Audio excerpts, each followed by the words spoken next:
বিহারের দানাপুর গ্রাম। প্রধানের মেয়ে কমলেশ্বরীর গায়ে হলুদ হচ্ছিল। কমলেশ্বরী বাবা মায়ের একটিমাত্র মেয়ে। অনেক আদর যত্নে তাকে বড় করেছিল গ্রাম প্রধান। মেয়ে বড় বাড়িতে গিয়ে সুখে থাকবে এই ইচ্ছেটাই মনের মধ্যে রেখে ধনী পরিবারে মেয়ের বিয়ের সম্বন্ধ ঠিক করেন। কমলার সৌন্দর্য দেখে কোনো এক সময় জমিদার থাকা অখিলেশবাবু তার ছেলের সম্বন্ধ তার সঙ্গে ঠিক করেন। ফুলবা এনে হলুদ উপটান আর জল মেয়ের শ্বশুরবাড়ি থেকে এসছে, তাড়াতাড়ি এটা হলুদের সাথে মেশা, তারপর নিয়ম পালন শুরু হবে। কাকিমার কথা শুনে কমলেশ্বরীর মা ফুলবা মেয়ের শ্বশুরবাড়ি থেকে আসা হলুদ নিয়ে আসে। চারিদিকে খুশির একটা আমেজ ছিল। ঢোলের তালে তালে মহিলারা সব গান গাইছিলেন। যখনই গায়ে হলুদের নিয়ম শুরু হয় কমলেশ্বরী জোরে জোরে চিৎকার করে ওঠে। এটা কি লাগিয়ে দিচ্ছে আমার পুরো গায়ে? মনে হচ্ছে কেউ আমার গায়ের চামড়া তুলে দিচ্ছে। খুব ব্যথা করছে মা। কমলেশ্বরীর জোরে জোরে চিৎকার করা দেখে সমস্ত মহিলারা কমলেশ্বরীর গায়ে জল ঢালতে শুরু করে।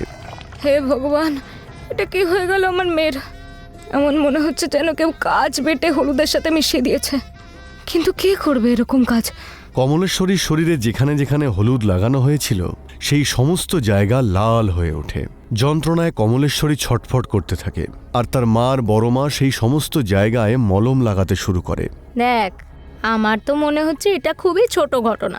আরে ঘরে বাইরের আছেটাকে যে এভাবে হলুদের সাথে কাজ মিশিয়ে যাবে, এটা সাধারণ ঘটনা নয়। আর ভাগ্য ভালো যে ওটা ওর মুখে লাগানো হয়নি, না হলে পুরো মুখটাই নষ্ট হয়ে যেত। আরে আমার তো মাথায় কাজ করছে না দিদি। কে আমার কমলাকে এত হিংসা করে? ও কি এমন ক্ষতি করেছে কারোর? বাড়িতে একটা শুভ অনুষ্ঠান চলছিল, কিন্তু দুই জাই সবকিছু দেখে একেবারে আঁতকে উঠেছিলেন। কিন্তু তাও এই সময় অনেক কিছু ভাবার আর সময়ই ছিল না। দুদিন পরেই কমলেশ্বরীর বিয়ে ছিল। বাড়িতে অনেক আত্মীয় স্বজনও এসেছিল। তাদের খাওয়া দাওয়ার ব্যবস্থা করা ছাড়াও দুই জায়ের আরও অনেক কাজ বাকি ছিল। তাই এই বিষয়টা তারা চেপে গিয়ে বিয়ের কাজের জন্যে তোড়জোড় শুরু করে দেন। পরের দিন সকালে, মা, কমলার শ্বশুরবাড়ি থেকে বিয়ের শাড়ি আর তত্ত্ব এসেছে, যাও গিয়ে দেখো তো। বড় গাড়ি থেকে কাজের লোকের মতো দুজন গাড়ি থেকে নেমে আসে। তাদের হাতে লাল কাপড় দিয়ে ঢাকা বিয়ের শাড়ি আর গয়না কমলার মায়ের হাতে তুলে দেয়। বড় মা এটা বলে দিয়েছেন আপনাদের মেয়েকে এই শাড়ি আর গয়না দিয়েই সাজিয়ে পাঠাতে। আর হ্যাঁ, উনি একটা কথা অবশ্যই মনে করে বলতে বলেছেন যে এই শাড়ির ওপর যেন কারো কুদৃষ্টি না পড়ে। উনি কুদৃষ্টি আর মঙ্গল আর অমঙ্গলে খুব বিশ্বাস করেন, সেই জন্য এই শাড়িটাকে খুব ভালো করে যত্নে রাখতে বলেছেন। আপনি চিন্তা করবেন না, কমলা আর ওর এই পোশাক আগামী দুদিনের জন্য আমাদের দায়িত্ব। আমরা পুরোপুরি খেয়াল রাখবো। ফুলবা বড় সেই থালাটা নিয়ে আস্তে আস্তে তার ঘরের দিকে যায় আর বড় একটা সিন্দুক খুলে সেটা তার মধ্যে রেখে দেয়। সারা দিনে বিয়ের কাজ নিয়ে ব্যস্ত থাকার জন্যে ফুলবার এটা মাথাতেই ছিল না যে কমলাকে তার শ্বশুরবাড়ি থেকে আসা শাড়িটা দেখাতে ভুলে গেছেন। পরের দিন বিকেল 4টের সময়, ফুলবা, আরে কমলাকে তৈরি করার সময় হয়ে গেছে। ওর শ্বশুরবাড়ি থেকে ওর পোশাক পাঠিয়েছিল না? কোথায় রেখেছো? যাও নিয়ে এসো। আমরা শুধু ওর চুড়িটা পরিয়ে দিই, তারপর ওর বন্ধুরা এসে ওকে সাজিয়ে দেবে। আমার তো মাথা থেকে বেরিয়ে গেছিল দিদি, একবার খুলে দেখিও নি আমি যে ওখান থেকে ওরা কি কি পাঠিয়েছে। ফুলবা তাড়াতাড়ি শাড়ির আঁচলটা গুঁজে সেই ঘরের দিকে যায় আর সিন্দুক খুলে সেই থালাটা নিয়ে সোজা বাইরে চলে আসে। এই বোন, এগুলো কি পাঠিয়েছে রে ওর শ্বশুরবাড়ি থেকে? আরে ওদের মাথা তো ঠিক আছে? আরে এভাবে বিয়েতে লাল রঙের শাড়ির সাথে কালো চুড়ি কে পাঠায়? আরে এতে তো অমঙ্গল হবে। নামে শুধু এত বড় লোক, কিন্তু দেখ উপস্থিত বুদ্ধিটুকুও নেই এই সমস্ত বড় লোকদের। আরে নতুন বউকে এভাবে কালো চুড়ি কে পাঠায়? হ্যাঁ হ্যাঁ দিদি, এগুলো আমি কি করে জানবো? আবার যেভাবে ওরা পাঠিয়েছে আমি তো সেইভাবেই তুলে নিয়ে গিয়ে সিন্দুকের মধ্যে বন্ধ করে দিয়েছি। এবার হতে পারে বড় লোক, কিন্তু ওদের বাড়িতে কোনো নিয়ম থাকতে পারে নতুন বউকে কালো চুড়ি পরানোর। আরে বিয়ে দিতে দিতেই অর্ধেক জীবন কেটে গেল আমার। আমি তো কখনোই দেখিনি যে শ্বশুর বাড়ি থেকে মেয়ের জন্য এভাবে কালো শাড়ি আর কালো চুড়ি পাঠিয়েছে। আরে বিয়ে শুধু ওদের বাড়ির বউয়ের হচ্ছে না, আমাদের মেয়েরও হচ্ছে। আমি তো বলছি কালো চুড়িটাকে সরিয়ে দে আর লাল চুড়ি পরায় কে লাল শাড়ির সাথে। আরে না দিদি, ওই যে চাকরটা এসেছিল না এগুলোকে দিতে, ওরা বিশেষভাবে বলে গেছে যে ছোট বউকে যা যা পাঠিয়েছে তাই তাই পরাতে হবে। কমলার মায়ের কথা শোনার পরে কমলার জেঠিমা সেই কালো চুড়িগুলোই কমলার হাতে পরিয়ে দেন। কমলার শ্বশুরবাড়ি থেকে আসা লেহেঙ্গাটা অপূর্ব ছিল। লেহেঙ্গাটা দেখে এমন মনে হচ্ছিল যেন কোনো রানী বা মহারানীর পোশাক। যখনই কমলার বান্ধবীরা কমলাকে ওড়না পরাতে যায়, তখন কমলার এক বান্ধবী চিৎকার করে ওঠে, আর সে ভয়ে কয়েক পা পিছিয়ে যায়।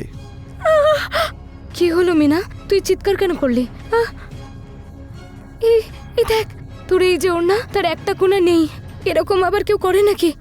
এভাবে এইসব কাটা ছেঁড়া শাড়ি কেউ কাউকে পাঠায় নাকি?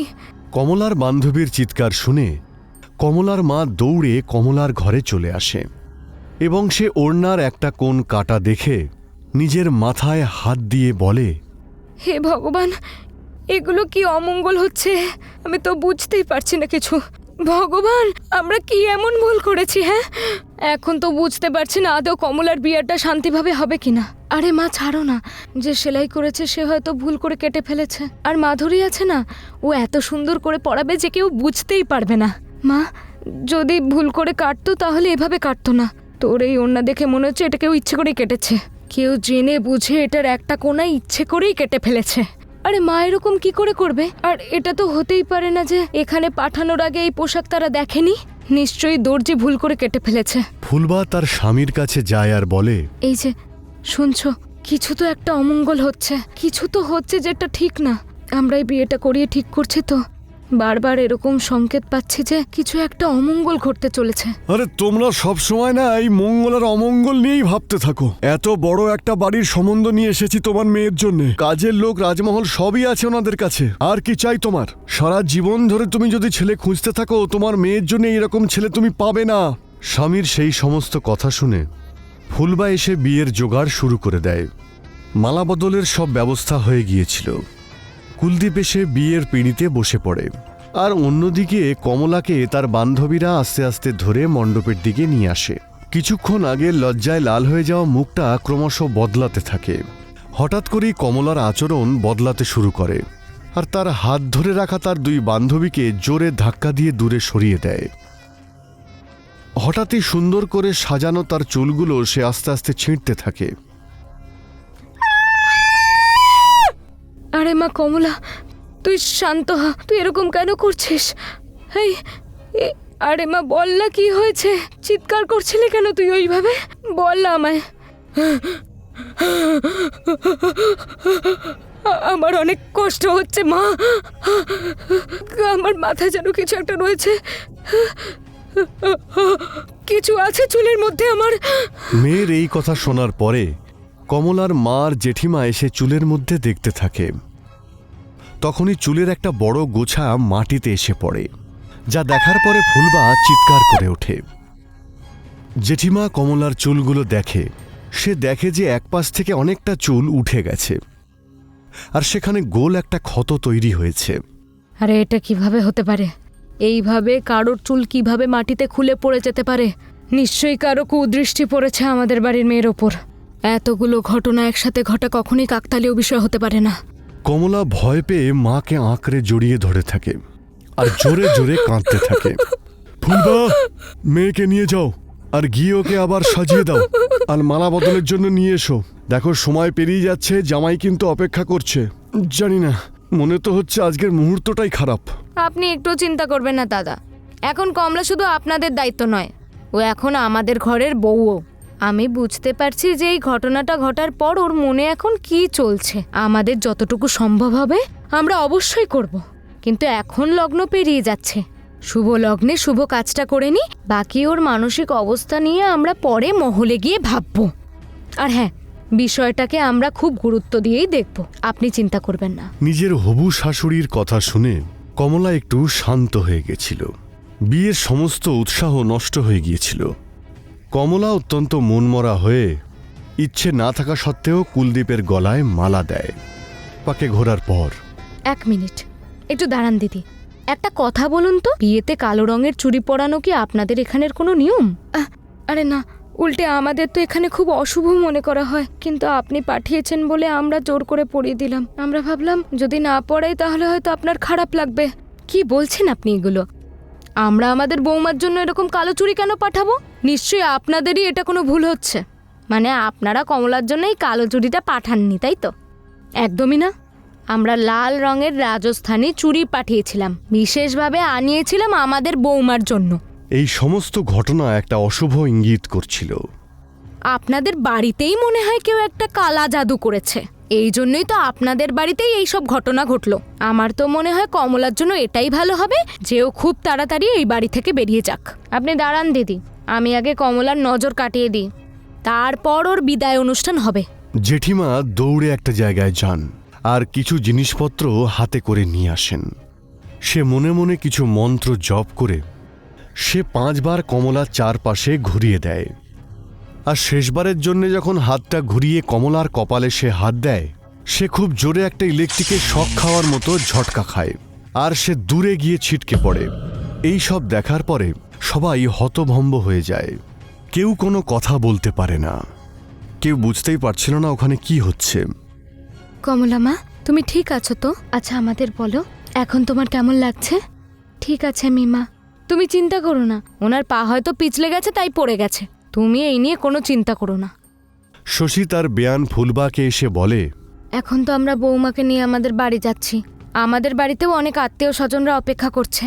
এই সময় আলোচনা করা আর ঠিক হবে না, আমাদের বাড়িতে যাই আগে, তারপর এইসব নিয়ে ভাববো যে আমাদের নতুন বৌমার আসলে সমস্যাটা কোথায়। ততক্ষণে আপনিও কোনো পুরোহিত ডেকে বাড়িতে পুজো দিয়ে দিন একটা, তাহলে সব সমস্যা দূর হয়ে যাবে। হ্যাঁ দিদি, আপনি একদম ঠিক বলেছেন। এমনিও বাড়ির বড়রা সব সময় বলে যে বিয়ের সময় অনুষ্ঠানে যদি কোনো ভুলভ্রান্তি হয়ে যায় তাহলে পূর্বপুরুষরা অসন্তুষ্ট হয়, আর যদি পূর্বপুরুষরা কোনোভাবে অসন্তুষ্ট হয়ে যান তাহলে এই ধরনের ঘটনা ঘটতে থাকে। হয়তো আমরা যেগুলো ভাবছি সেগুলো না হলেই মঙ্গল, আর এগুলো সব পূর্বপুরুষদেরই রাগ। আমরা পূর্বপুরুষদের শান্তির জন্য যজ্ঞ করব, আপনারা চিন্তা করবেন না। তারপর শশী বেয়ানকে আলিঙ্গন করে বিদায় নেয় আর তারপর কুলদীপ কমলাকে নিয়ে রওনা দেয়। শ্বশুরবাড়ি আসার পরে গৃহপ্রবেশ থেকে শুরু করে মুখ দেখার নিয়ম শান্তিপূর্ণভাবেই শেষ হয়, যা দেখে শশী আর কুলদীপ খুবই খুশি হয়। ওদের এটা মনে হয় অশুভ যা কিছু ছিল তা বউয়ের বাড়িতেই শেষ হয়ে গেছে আর সব কিছু এখন ঠিক হয়ে গেছে। কিন্তু এই কথায় আছে না, যখন খুব ভয়ঙ্কর ঝড় তুফান আসে তার আগে সব কিছু শান্ত হয়ে যায়।